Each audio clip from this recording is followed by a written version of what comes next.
Hey, what's going on, everybody? I'm Brad. This is Q Branch Woodworks, and today we're going to take this chunk of oak that I've had just sort of knocking around my shop for a couple of months, and we're going to turn it into a little vase. Stick around, I'll show you how it's done.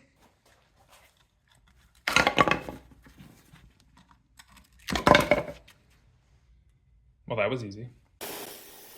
Here I'm bandsawing this block of oak so I can get a flat side, or at least a side that's parallel to the opposite side. Next, I use my drive center to mount this blank between centers.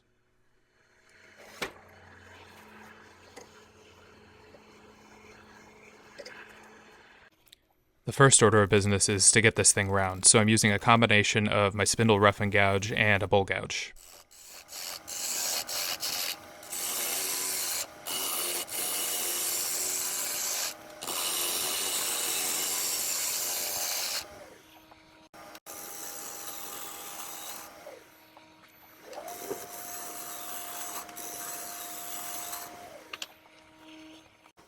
Now that the blank is round, I establish a tenon using my parting tool.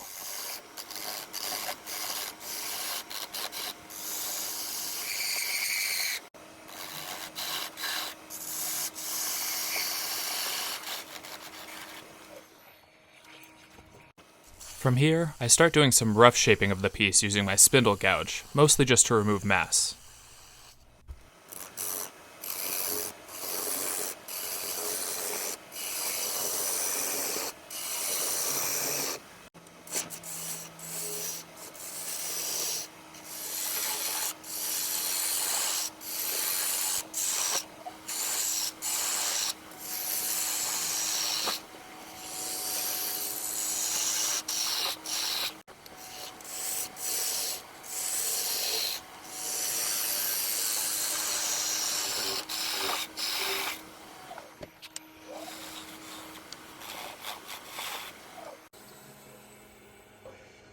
The shaping uncovered a thin crack, so I filled it in with some thin CA glue.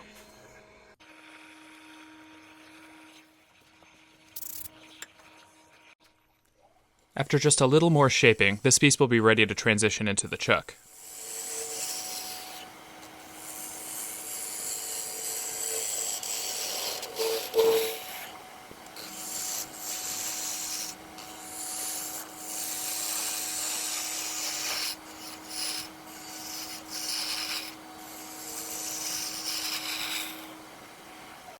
All right, the rough shape of the outside has been defined, so what I'm going to do is pop this thing out, get it in a chuck. We'll do some fine tuning, then some sanding, and then we'll start hollowing.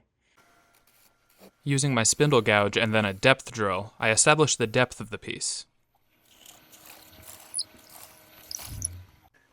I then use a Forstner bit to hog out the bulk of the material on the interior.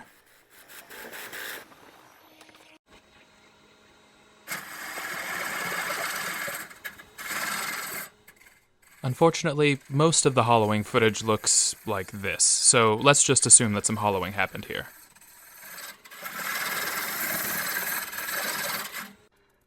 At this point, I knew that I was going to carve this piece, but I didn't know exactly how, so right now I'm just laying out some lines so I can give myself a grid and I can start experimenting.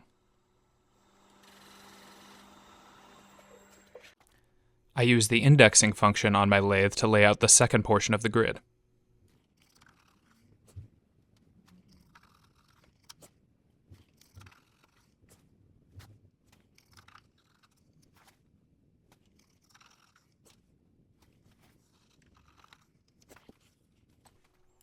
I made a decision here that I was going to cut a single curving bead from the bottom to the top of the piece, so I lay out the center of the bead and then basically just pick a semi-arbitrary width on either side and lay that out in pencil as well. Now that I know what I'm doing, I need to figure out exactly how I'm going to do it, and my first instinct was to start with my power carver with a V-bit. I need to establish the sides of this bead so that I can decide where I want to start sanding and what I want to do to relieve the opposite walls.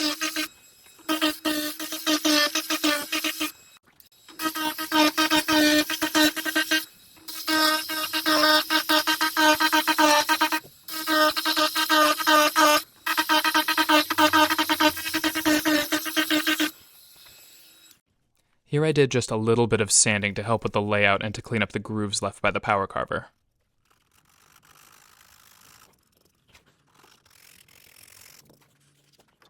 I sanded a little bit under power to remove all the other grid lines. There's no going back now. After sanding off the grid, it became apparent that the V-bit on my power carver just wasn't going to remove enough material to give me the depth that I needed on either side of the bead. So I switched over to my rotary chisel in a die grinder.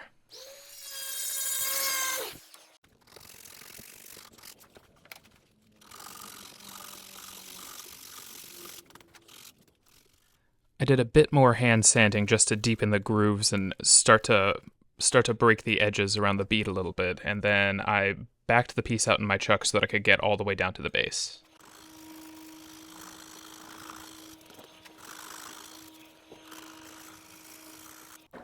From here, it's a pretty simple matter of just sanding away everything that I don't want and trying to remove some of the burn marks left by the rotary chisel. I didn't intend for this to be a sanding video specifically, so I'll skip most of the 3.5 hours that I spent doing it, but here the piece goes back into the chuck for final touch-ups. I will say that this Surf Prep sander was awesome for the outside with its soft contour pads. It saved me a ton of time, so I'd recommend looking into this if you do this kind of work a lot. Filling cracks seems to be a theme for the last couple of weeks. I'm mostly just trying to use up the rest of this gold mica powder, and there I am blowing all of it back out of the crack.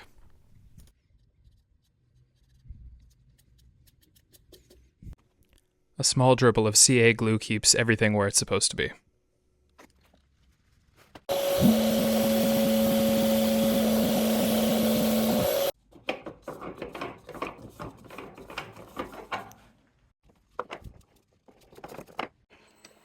Next, I use my parting tool to remove the piece from the base.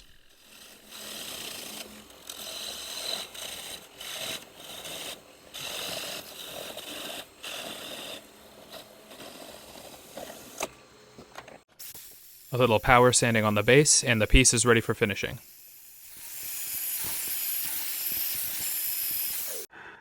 And here we are with the almost finished piece. I like the way that this bead came together. I think that it's elegant and sort of soft, and it looks like a butt.